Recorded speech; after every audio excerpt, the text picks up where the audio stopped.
If you're a public official with fiduciary responsibility to protect public monies, this news is critically important with far-reaching implications about what your responsibility demands. If you can't deposit public monies into the large Wall Street banks without being at proven risk of losing access to it to confiscation under existing law, what options are there? Well, one option would be to create a public bank for your municipality, like North Dakota did 94 years ago. Their public bank was completely unaffected by the Wall Street bank collapses and financial trials back in 2008, and in fact, boasted one of their largest profits ever while mighty global financial institutions fell. The Bank of North Dakota, which treats its public funds as a utility rather than a speculative fund to gamble for profits, has a simple purpose: to preserve and protect its assets while investing in local priorities instead of non-local international corporations. It is completely independent of global banker greed and risky behaviors. Its money cannot be confiscated.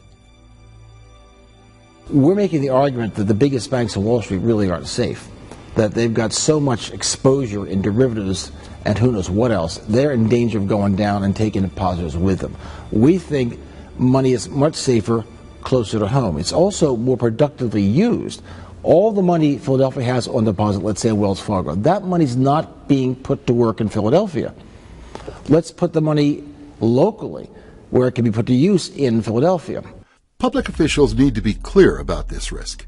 While the prospect of fund confiscation sounds startling, it is nonetheless true that the risk is not only there, it is promised to take place if such bank failures occur once again.